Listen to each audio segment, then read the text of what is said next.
ஒரு படம் மட்டும் இல்லை, 5 வருஷத்துக்கு நடிக்கலாம், ஒன்றும் பிரச்சனை இல்லை.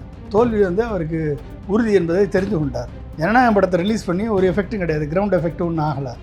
ஜனநாயகம் படத்தை ரிலீஸ் பண்ணிட்டோம்னா நம்ம வந்து பிரச்சாரத்துக்கு போக தேவையில்லை, அந்த படமே வந்து நம்மளுக்கு வந்து ஓட்டை வாங்கி கொடுத்துரும் அப்படின்னு சொல்லி அவர் நினச்சார்.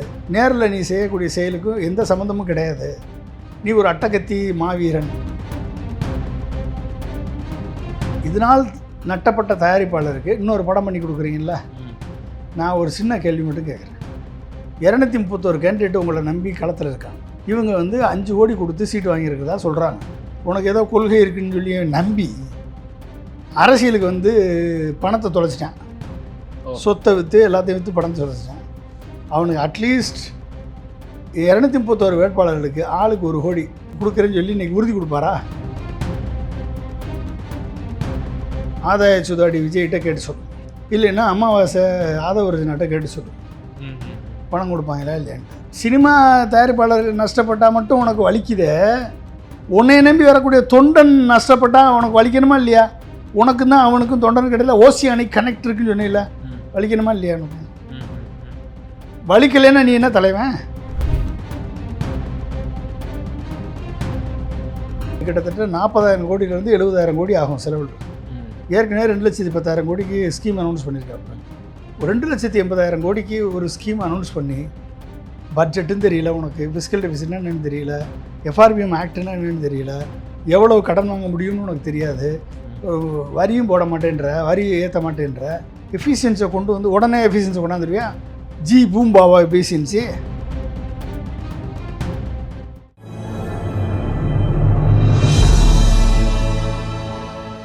நேயர்களுக்கு வணக்கம். முன்னாள் குடியரசுத் தலைவர் டாக்டர் ஏபிஜே அப்துல் கலாம் அவர்களுடைய அறிவியல் மற்றும் அரசியல் ஆலோசகர் மரியாதைக்குரிய டாக்டர் பொன்ராஜ் சார். சார் வணக்கம். வணக்கம்ப்பா.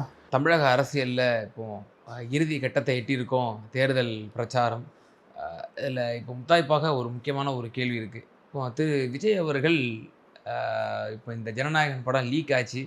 லீக் ஆனதுலேயே பல குற்றச்சாட்டுகள், பல விமர்சனங்கள். இது வந்து திட்டமிட்டு தயாரிப்பு குழு தான் வந்து வெளியிட்டிருக்காங்க அப்படின்ற பல விமர்சனம்.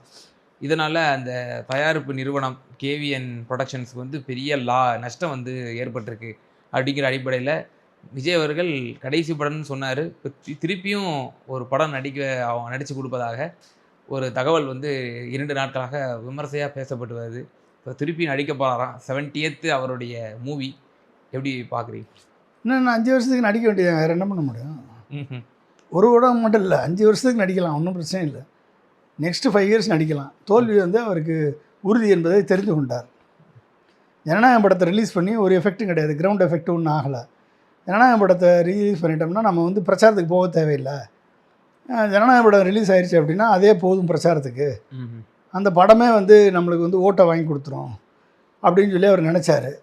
மக்கள் வந்து தெளிவாக பார்த்துட்டான், நீ படத்தில் பேசுகிற வசனத்துக்கும் நேரில் நீ செய்யக்கூடிய செயலுக்கும் எந்த சம்மந்தமும் கிடையாது, நீ ஒரு அட்டகத்தி மாவீரன் அப்படின்றத வந்து ப்ரூவ் பண்ணிட்டாங்க. அப்போ எப்படி வந்து அதனுடைய எஃபெக்ட் இருக்கும்? படத்தை ரிலீஸ் பண்ண வச்சது எப்படி ரிலீஸ் பண்ண, இப்போ கடைசியில் நேற்று அந்த எடிட்டர் வீட்டில் ரைடு, எடிட்டர்லேருந்து சார்பாக வந்து பத்திரிகையாளர் மீட் நடந்துச்சு. அதில் என்ன சொல்கிறாங்க, ஹைதராபாத் கம்பெனிக்கு எங்கேயோ இவங்க அனுப்புனாங்களாம், ட்ரஸ்ட் பேஸில். அதுலேருந்து ஏதோ லீக் ஆயிருமோ அப்படின்னு சொல்லி இப்போ சந்தேகக்கண்ணா அங்கே போய் நிற்கிது. சரியா? 6 பேரை கைதும் பண்ணியிருக்காங்க. 6 பேரை கைது பண்ணியிருக்காங்க. இந்த 6 பேர் யார் கொடுத்துருப்பா, யார் மூலமாக வந்திருக்கும், இது தெரிஞ்சாதான் தெரியும். உண்மை குற்றவாளிகள் கண்டுபிடிக்கணும். இப்போ உண்மை குற்றவாளிகள் வந்து யாருன்றது, யாருக்கு இது பெனிஃபிட்டு, தயாரிப்பாளர் கண்டிப்பாக பண்ணியிருக்க மாட்டார், டைரக்டர் கண்டிப்பாக பண்ணியிருக்க மாட்டார், எடிட்டரும் கண்டிப்பாக பண்ணியிருக்க மாட்டார், வித்தவுட் எனி இன்ஸ்ட்ரக்ஷன். நீங்கள் இங்கே இந்த காப்பியை உங்களுக்கு கொடுன்னு சொன்னால் கொடுத்துருப்பாங்க. அப்போ கொடுத்தவன் எப்படி ரிலீஸ் பண்ணான்னு நமக்கு தெரியாது. அப்போ அல்டிமேட்டாக என்ன, இந்த படம் எலெக்ஷனுக்கு முன்னால் வரணும், இதுதான் அவங்களுடைய, வந்தால் யாருக்கு நல்லது, விஜய்க்கு நல்லது. அப்போ யாருக்கு நல்லதோ அது நடந்திருக்கு. ஸோ அது கமர்ஷியல் பர்பஸ் இல்லை இந்த படம், மாறா வந்து தன்னுடைய எலெக்ஷன் கேம்பெயினுக்கான ஒரு பர்பஸ். ஆமாம், கேம்பெயினுக்கு. அப்புறம் நீ வந்து நட்டப்பட்டு போட்டார், ஏஎன் ப்ரொடக்ஷன்ஸுக்காக ஒரு படம் பண்ணி தரேன்னு சொல்லி ஒரு முடிவெடுத்தா அப்போ என்ன அர்த்தம்? எனக்கு வேறு வழி இல்லைப்பா, நான் என்னால் போய் பிரச்சாரம் பண்ண போக முடியல, எல்லா பிரச்சாரத்தையும் கேன்சல் பண்ணிகிட்டு இருக்கேன், மக்களை போய் நான் சேரணும்னா என் படத்தின் மூலம் தான் சேரணும். அப்போ படம் போயிடுச்சுன்னா என் மக்கள் வந்து நம்பி ஓட்டு போட்டுருவாங்க படத்தை பார்த்து ஏமாறக்கூடிய மக்கள் தான் தமிழ்நாட்டு மக்கள். படத்தில் என்ன சொல்கிறேனோ அதெல்லாம் நம்பிடுவாங்க, உண்மைன்னு நம்பிடுவாங்க. படத்தில் வந்து நான் எம்ஜிஆராக நடித்தா எம்ஜிஆர் நினைப்பாங்க. படத்தில் வந்து நான் வந்து கதாநாயகன் நடித்தா கதாநாயகன் நினைப்பாங்க. நேரில் வந்து நான் பிரச்சனைனா பயந்து ஓடக்கூடிய ஒழியக்கூடியவன் தான் நான். ஆனால் படத்தில் வந்து நான் வந்து அநியாயத்தை தட்டி கேட்கக்கூடிய ஒரு மாவீரன். அப்போ அதெல்லாம் அந்த பழைய கரூர் சம்பவத்தெல்லாம் மறக்கடிக்கணும் அப்படின்னா நான் ஜனநாயகம் படம் மூலமாக தான் நான் மறக்க முடியும் அப்படின்னு சொல்லி அவர் இதனுடைய அட்வான்டேஜ் யாருக்கு போகுது? ஜனநாயகம் படத்தை ரிலீஸ் பண்ணுறது மூலமாக அதனுடைய அட்வான்டேஜ் கிடைக்கும்.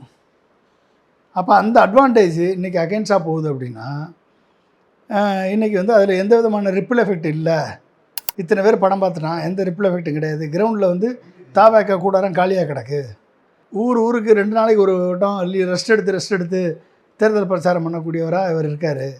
இப்போ போகிறப்ப வந்து ஊடகத்துக்கு 10 லட்சம் கொடுத்து லைவ் போட வச்சு கார் ஸ்டார்ட் பண்ணுறதுலேருந்து திரும்பி வந்து சேர்ற வரைக்கும் லைவ் போட்டு வைப்பு பாட்டெல்லாம் சூப்பரான பாட்டை போட்டிருக்கேன். அருமையான பாட்டு, எல்லா பாட்டும். அது வைப்பு ஏற்றுற பாட்டு, நம்மளுக்கே வைப்பு ஏறுது. இப்போ அவர் திருப்பி நடிக்கிறேன்னு சொல்கிறாரு, ஏன் ஒரு அரசியல்வாதி வந்து நடிக்கக்கூடாதா? இப்போ உதாரணத்துக்கு இப்போ திரு உதயநிதி அவர்கள், அவர் வந்து அரசியலுக்கு 2019 வந்தார். அவர் எம்எல்ஏ ஆன பிறகும், அவர் துணை முதல்வர் ஆன பிறகும் பல படங்களுக்கு அவர் கமிட்மெண்ட்ஸ் கொடுத்துருக்கிறாரு. மாமன்னன் போன்ற படங்கள்லாம் அவர் அரசியல் வருகைக்கு பிறகு தான் வந்து அவர் கமிட்மெண்ட்லாம் கொடுத்துருக்கிறாரு. அதே போல் ஏன் எம்ஜிஆர், புரட்சித் தலைவர் எம்ஜிஆர் கூட அவர் வந்து அரசியலுக்கு அஇஅதிமுக தொடங்கும் போது இதே கனி போன்ற பல படங்கள் வந்து அவர் வெளியிட்டிருக்கிறார் இல்லையா? அப்போ ஒரு அரசியல்வாதி படம் நடிக்கக்கூடாது, நடிக்கக்கூடாதுன்னு என்ன இருக்கு? யார் சொன்னது நடிக்கக்கூடாதுன்னு? இவங்க தானே சொன்னாங்க. நம்ம சொன்னோமா நடிக்கக்கூடாதுன்னு? என்னுடைய கடைசி படம் சொன்னது யார்? நம்மளா அவரா? விஜய் தான். விஜய். நான் இதுதான் கடைசி படம், இனிமேல் நடிக்க மாட்டேன் சொன்னது யார்? நம்மளா அவரா? அவர் தான். உங்களை யார் நடிக்க வேணும்னு சொன்னது? தாராளமாக நடிங்க. நான் என்னுடைய கேள்வி என்னென்னா, உங்கள் தயாரிப்பாளர் இந்த படத்தை வெளியிட்டதுனால யார் வெளியிட்டான்றத விசாரணை போயிட்டுருக்கு. போலீஸு, சைபர் கிரைம் அவங்க பார்க்குறாங்க. அது சீக்கிரம் அந்த குற்றவாளி யாருன்னு கண்டுபிடிக்கப்படுவாங்க. இல்லைனா குற்றவாளியே வந்து மறைச்சி கூட சொல்லலாம், அந்த தண்டனையை நாங்கள் ஏற்றுக்கிறோம் அப்படின்னு அவங்களுக்கு பணம் கொடுத்துருக்கலாம். ஏன்னா 400 கோடி 600 கோடி நஷ்டத்தை ஏற்றுக்கிறவங்க குற்றவாளியை காப்பாற்ற மாட்டாங்களா? காப்பாற்றிடுவாங்க. சரியா? ஸோ அது போகட்டும், அது விசாரணை நடக்கட்டும், அது போகட்டும். இதனால் நட்டப்பட்ட தயாரிப்பாளருக்கு இன்னொரு படம் பண்ணி கொடுக்குறீங்கள? நான் ஒரு சின்ன கேள்வி மட்டும் கேட்குறேன். 231 கேண்டிடேட் உங்களை நம்பி களத்தில் இருக்காங்க. 231 கேண்டிடேட் 106 பேர் இம்போர்ட்டடு, திமுக அதிமுகவிலேருந்து வந்த ஊழல் பெருச்சாளிகள். ஓகே, மிச்சம் இருக்கக்கூடிய கேண்டிடேட்டு உங்கள் கேண்டிடேட்டு, அதில் பாதி பேர் மேலே குற்ற வழக்குகள். ஓகே, பல்வேறு குற்ற வழக்குகளில் தொடர்புடைய வழக்குகளுக்கு சம்மந்தப்பட்டவங்க.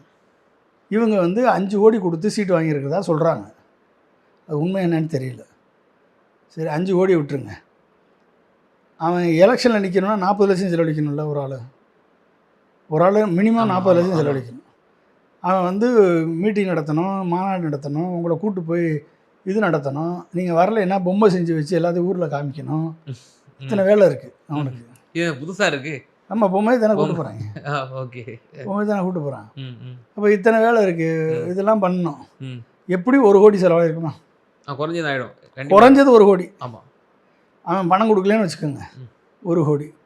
இத்தனை மாநாட்டுக்கு அவன் கூட்டு வந்தானே பணம் கொடுத்து, அதுக்கு ஒவ்வொருத்தனும் 10 லட்சம் 20 லட்சம் 30 லட்சம் செலவழிச்சிருப்பான். செலவழிச்சிருப்பானா இல்லையா? செலவழிச்சிருப்பான். சரி, இந்த 231 வேட்பாளரில் வெற்றி பெற்றவங்களை விட்டுருங்க, வெற்றி பெறவங்கள விட்டுருங்க. தோல்வி அடைஞ்சவங்களுக்கு ஆளுக்கு 1 கோடி கொடுப்பாரா? இந்த ஜனநாயகம் படத்தை திருட்டு இதில் வெளிவந்ததுக்காக தயாரிப்பாளர் நட்டப்பட்டுருவார் அப்படின்னு சொல்லி நடித்து கொடுக்கக்கூடிய விஜய், உன்னையே நம்பி உன்னையே தலைவனாக ஏற்று நீ என்ன சொன்னாலும் கேட்டு, நீ உனக்கு ஏதோ கொள்கை இருக்குன்னு சொல்லி நம்பி அரசியலுக்கு பணத்தை தொலைச்சிட்டான். சொத்தை விற்று எல்லாத்தையும் விற்று பணத்தை தொலைச்சிட்டான். அவனுக்கு அட்லீஸ்ட் 231 வேட்பாளர்களுக்கு ஆளுக்கு 1 கோடி, 231 கோடி இந்த படத்தில் அடுத்த படத்தில் வரக்கூடிய வருமானத்தில் அதை அப்படியே கொடுக்குறேன்னு சொல்லி இன்றைக்கி உறுதி கொடுப்பாரா? உறுதி கொடுத்தாருன்னா உண்மையிலே ஜனநாயகன் தான் அவர். ஏற்றுக்கலாம், கேட்டு சொல்லுங்கள். ம்ஹும். ஆதாய சுதாடி விஜய்கிட்ட கேட்டு சொல்லுங்கள்.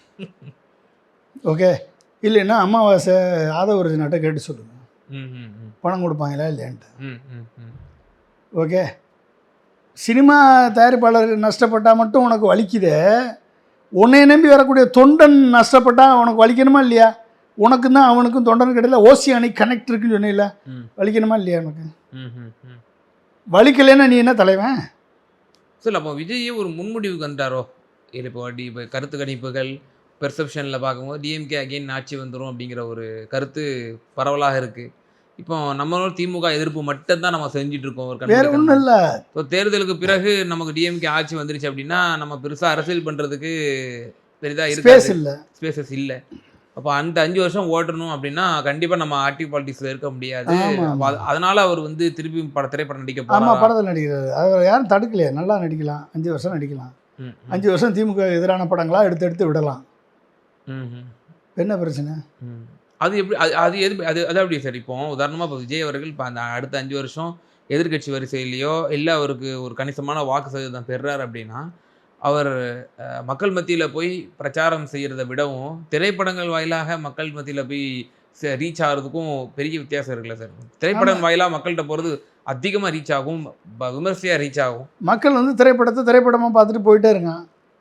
திரைப்படத்தில் நீ வந்து 10 ப்ரெஸ் மீட் கொடுக்குற, நேரில் ஒரு ப்ரெஸ் மீட் கூட கொடுக்க மாட்டேற. பார்க்குறானா இல்லையா? ஜனநாயகன்ல வந்து ப்ரெஸ் மீட்டை கொடுக்கல, அதுலேயும் ஓடுறாரு. சரி, ஏன்னா என்னை எதிர்த்து போய் நைட்டு 8 மணிக்கு போய் டிஜிபி ஆஃபீஸில் எனக்காக கம்ப்ளைண்ட் பண்ணல. ஜனநாயகம் படத்துக்கு இத்தனை கோடி நஷ்டத்தை ஏற்படுத்தினவனை எதிர்த்து போய் கம்ப்ளைண்ட் பண்ணியிருக்கணுமா இல்லையா? ஏன் போகல? அப்போ உள்குத்துருக்கா உங்களுக்குள்ள? இல்லை சார், அது வந்து பெண்களை பாதுகாக்கணும்னா வந்து கொடுப்பாரு. என்ன பெண்களை பாதுகாக்கணும்? தன்னுடைய நான் ஒரு கரியர் உச்சத்தை விட்டு வர்றேன், என்னுடைய பணம் தானே போனால் போயிட்டு போகுது. ஆனால் இந்த சமூகத்தினுடைய பெண்களுக்கு பாதுகாப்பு முக்கியம் அப்படின்ற ஒரு பொறுப்புணர்வு சார் அவருக்கு. சரி, எத்தனை பெண்களை விர்ச்சுவல் வாரியர்ஸும் டிவி கட்சிக்காரங்களும் அவதூறாக பேசுகிறாங்க. எத்தனை பெண்கள் போய் டிஜிபி ஆஃபீஸில் கம்ப்ளைண்ட் கொடுத்தாங்க? எதுக்காவது நீ வந்து ரெஸ்பாண்ட் பண்ணியிருக்கியா? பெண்களை பார்த்துருக்கியா? ஒரு கம்பெனியை ஃபேக்ட்ரியாக வச்சு அவதூறு ஃபேக்ட்ரியாக வச்சு நடத்துறியே, 200 கோடி ஆதவர்ஜனாட்ட கொடுத்து விர்ச்சுவல் வாரியர்ஸ்ன்னு போட்டு வாய்ஸ் ஆஃப் காமன்ஸ்னு ஒரு அவதூறு ஃபேக்ட்ரியை நடத்துறிய. நீ பண்ணாத அவதூறா? உன் ஒய்ஃபை பண்ணாங்களா அவதூறு? அப்போல்லாம் எங்கே போச்சு பெண்களுக்கான உன்னுடைய வீரா தீர சூரம் எங்கே போச்சு? ஏன்னா your lost all your credibility among the women. அப்போ உமன் மத்தியில், சாதாரண பெண்கள் மத்தியில் ஒட்டுமொத்த கிரெடிபிலிட்டி இழந்து இந்த விட்டில் பூச்சிகள் மத்தியில் வந்து உனக்கு வந்து உன்னை பார்த்து ஃபேசினேட் ஆகி ஆன்னு கத்திக்கிட்டு கண்ட மணிக்கே பேசிக்கிட்டு இருக்கக்கூடிய அந்த பெண்கள் மத்தியில் ஒரு அரசியல் புரிதல் கிடையாது, ஒரு நாலேஜ் கிடையாது, இஷ்டத்துக்கு ஏதோ பேசக்கூடிய பெண்கள் மத்தியில் உனக்கு வந்து வேணா வந்து செல்வாக்கு இருக்கலாமே ஒழிய உண்மையான ஒரு அரசியல் அறிவுள்ள எந்த பெண்மணியும் உனக்கு சப்போர்ட் பண்ணுவாங்களா? ஒரு குடும்ப பெண்மணி சப்போர்ட் பண்ணுவாங்களா? ஒரு குடும்ப தலைவன் உனக்கு சப்போர்ட் பண்ணுவானா? சொல்லுங்கள். இப்போது அண்மையாக இன்னொரு தகவலும் சமூக வலைத்தளங்கள்லேயும் தாவேக்காவுடைய முன்னாள் நிர்வாகிகள் இந்த தேர்தலுக்கு முன்னாடி அவங்களாம் விலகிட்டாங்க. அவங்க இப்போ ப்ரெஸ் மீட்டில் பல விஷயங்கள் என்ன சொல்கிறாங்கன்னா, அம்மையார் சங்கீதா அவர்கள் வந்து தேர்தலுக்கு மறுநாளோ இல்லை தேர்தலுக்கு முன்போ கூட அவங்க வந்து ஒரு ப்ரெஸ் மீட் வைக்கிறதுக்கு வாய்ப்புகள் இருக்குது அப்படிங்கிற விஷயத்தெல்லாம் வந்து சொல்லிட்டு இருக்கிறாங்க. அது எந்த அளவுக்கு உண்மை அப்படிங்கிறதும் நமக்கு ஒரு கேள்விக்குறியாக இருக்குது. அப்படி ஒரு வேலையை வச்சாங்கன்னா அப்போ அது திட்டமிட்டு அதுவும் திமுகவோட சதின்னு தான் சொல்லுவாங்க. இது திமுக தான் வந்து என்னோட மனைவி இயக்குறாங்க. திமுக ஃபோபியா பிடிச்ச அலைவரனை போய் என்ன சொல்லுவீங்க? சைக்கிள் ஓட்டுறதுக்கு காரணமே திமுக தான் சொல்லுவான். நான் வந்து மீட்டிங்கில் பேச முடியாமல் கையாட்டிக்கிட்டு ரோட் ஷோ போகிறதுக்கும் சதி திமுக தான் அப்படின்வாங்க. அப்போ திமுக ஃபோபியா பிடிச்ச அலைவரவனை போய் நம்ம என்ன பண்ண முடியும்? ஓகே, இவங்களுக்கும் ஒய்ஃபுக்கும் தகராறு வந்தது காரணம் திமுகவா? திமுக தான் திருசாவையும் விஜயும் சேர்த்து ரிசப்ஷனுக்கு போக சொல்லி ட்ரெஸ் வாங்கி கொடுத்துச்சா? சொல்லுங்கள். திமுக தான் வாங்கி கொடுத்துச்சா? இப்போ திமுக வாங்கின ட்ரெஸ்ஸை போட்டு தான் ரிசப்ஷனுக்கு போயிருக்கீங்க. இப்போ சொல்லுங்கள், என்ன வேணாலும் சொல்லிட்டு போகலாமா? அப்போ இது கண்மூடித்தனமான ஒரு குருட்டுத்தனமான ஒரு சொல்கிறீங்க. ஆமாம், நம்ம ஒரு கற்பனையாக ஒன்று சொல்லலாம். திரிசா தான் வந்து பிஜேபி ஆர்எஸ்எஸ் கிட்ட பேசி பாம்பேயில் போய் 2500 கோடி வாங்கி கொடுத்துருக்கு அப்படின்னு சொல்லி ஒரு தகவல் உலவுது. ம்ஹும். அது நம்ம நாட்டில் பேசிடலாமா வாய்க்கு வந்தபடி?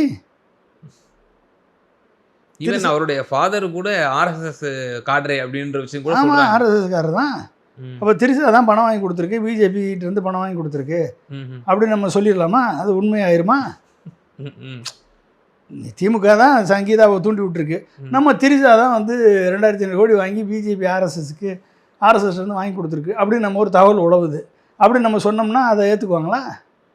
நிச்சயமா அது ஒரு அவதூறா தான் சொல்லுவாங்க. அவதூறாக தானே போகும் அது. ஆமா, ஆமா. அப்புறம் அப்போ எதுக்கு எடுத்தாலும் திமுகன்னா நீ உன் ஒய்ஃபோட உனக்கு வந்த பிரச்சனை காரணம் திமுக எப்படியா வரும்? இது அவங்க தான் தெளிவாக சொல்லியிருக்காங்களே, ஒரு நடிகையுடன் ஏற்பட்ட கள்ள உறவு, திருமண பந்தத்தை மீறிய உறவு, அதனால் வந்து நீங்கள் வந்து எனக்கு விவாகரத்து வேணும். அதுக்குன்னு அந்த அம்மா சொல்லியிருக்காங்க. அந்த நடிகைன்னு சொல்லி அவங்க பேரை கூட குறிப்பிடாமல் ரொம்ப டீசெண்டாக அந்த அம்மா சங்கீதா வந்து பிஹேவ் இப்போ பண்ணியிருக்காங்க. இன்னும் ஒரு சில நாட்கள்ல அவருக்கு வந்து செங்கல்பட்டு சிவில் நீதிமன்றத்துல ஆஜராக வேண்டிய சூழ்நிலை ஏற்படும் திரு விஜய்க்கு. அப்போ பொலிட்டிக்கல் ரீதியா அவருக்கு என்ன மாதிரியான ஒரு இமேஜை வந்து அவருக்கு கொடுக்கும்? அதே போல இப்போ அவர் ஆஜராகணும்ல, அவர் வந்து வக்கீல்கிட்ட சொல்லி எலெக்ஷன் முடிஞ்சு நான் வர்றேன்னு சொல்லி எப்படி சிபிஐட்ட டைம் வாங்கினாரோ அது மாதிரி டைம் வாங்கிட்டு போவார். நேரில் வரமாட்டாங்க. நேரில் வராமல். ஓகே. அதான் எனக்கு ஒரே ஒரு கேள்வி தான் சார் இந்த வாரத்தில். திமுக எதிர்ப்பு மட்டுமே முன்வைக்கிறார் இல்லையா? இது வந்து அவருக்கு லாபம் தரும்னு அவர் நினைக்கிறாரு. பட் ஆனால் பொதுவான பார்க்கக்கூடிய அரசியல் வல்லுநர்கள் இது அவருக்கு பெரிய ஒரு டிஸ்அட்வான்டேஜ் தரும். அவர் எல்லாத்தையும் விமர்சனம் பண்ணணும், பிஜேபியும் விமர்சனம் பண்ணணும், அஇஅதிமுகவும் விமர்சனம் பண்ணணும், ஆளுகின்ற கட்சிகளையும் அவர் வந்து விமர்சனம் பண்ணணும் அப்படிங்கிற ஒரு போக்கு இருக்குது. ஆனால் அது ஒரு கண்மூடித்தனமான திமுக எதிர்ப்பு மட்டும் அவருக்கு ஒரு மிகப்பெரிய பேக்லேஷ் தரும்னு நினைக்கிறீங்களா? ஆமாம், கண்டிப்பாக அது வந்து ஒரு மிகப்பெரிய பேக்லேஸ் தான் கொடுக்கும். ஏன்னா வெறும் திமுக எதிர்ப்பு மட்டும் வந்து அரசியல் கிடையாது. ஆமாம், கண்டிப்பாக. ஓகே, இன்றைக்கி வந்து அப்படின்னா உனக்கு அரசியலே தெரியலேன்னு அர்த்தம். பிஜேபியோட ஏன் போராட்டம் பண்ண வேண்டியது இருக்குது? நேற்று அந்தம்மா லெட்டர் எழுதுகிறாங்க, நெல் கொள்முதலுக்கு நீங்கள் வந்து அதிகமான இன்சென்டிவ் கொடுக்குறீங்க, அதனால அதிகமான நெல் ப்ரொடக்ஷன் ஆகுது, எங்களுக்கு ஆயில் சீட்ஸு, பல்சஸ்ஸு, லென்டில்ஸு இதனுடைய ப்ரொடக்ஷன் வரல. நீ ஆயில் சீட்ஸ் எந்த மாநிலம் நல்லா ப்ரொடியூஸ் பண்ணுதோ அதுக்குரிய கிளைமேட்டிக் கண்டிஷன்ஸ், அதுக்குரிய ரெயின், அதுக்குரிய சுச்சுவேஷன் இருக்கக்கூடிய இடத்துல ஆயில் சீட்ஸ் வரும். தமிழ்நாட்டில் வர்றது தானே போட முடியும். நெல் அதிகமாக இருந்தால் நெல் அதிகமாக போடுறாங்க. ஒரே லெட்டரை வந்து இந்தியா முழுமைக்கு எழுத முடியுமா அந்த அம்மா? ஒரு நிதியமைச்சர் எழுதுகிறாங்க. எஃப்சிஆரே கிறிஸ்டியன் இன்ஸ்டிடியூஷன்ஸுடைய என்ஜிஓஸினுடைய சொத்துக்களை எடுக்கிறதுக்கு திட்டம் போட்டு மோடி செயல்படுறாரு. இது வரைக்கும் ஏதாவது பேசியிருக்கியா? அப்போ ஒட்டுமொத்தமாக தமிழ்நாடு அரசு இயற்றிய அனைத்து மசோதாக்களையும் பெண்டிங்கில் போட்டு பிரசிடென்ட் ரெஃபரன்ஸில் அனுப்பிட்டேன்னு சொல்லி 4 வருஷமாக கிடப்பில் போட்டிருந்தார் ஆர்.என். ரவி. அப்போ மத்திய அரசுக்கும் தமிழ்நாடு இது எலெக்ஷன் வந்து தமிழ்நாட்டுக்கான எலெக்ஷன் அது. ஆனால் அதே அண்ணா யூனிவர்சிட்டியினுடைய மாணவி விவகாரத்தில் ஆளுநர்கிட்ட தான் போய் இவர் வந்து பெட்டிஷனை கொடுக்குறேன். ஆனால் அந்த ஆளுநர் விவகாரத்தில் உங்களோட ஸ்டாண்ட் என்னங்கிறத தெளிவுபடுத்தலை. என்ன தெளிவுபடுத்த? நீங்கள் இதே பெரியார் சொல்கிறீங்க, அண்ணாவை சொல்கிறீங்க. அதே அண்ணா பெரியாரும் ஆட்டுக்கு தாடி நாட்டுக்கு ஆளுநர் தான் அவங்களும் சொல்லியிருக்கதை பார்க்கணும். ஆமாம். அப்போ அடிப்படை அரசியல் புரிதலே இல்லை. கொள்கை தலைவர்னா என்ன ஒன்றும் தெரியல, எதுவுமா உனக்கு தெரியல.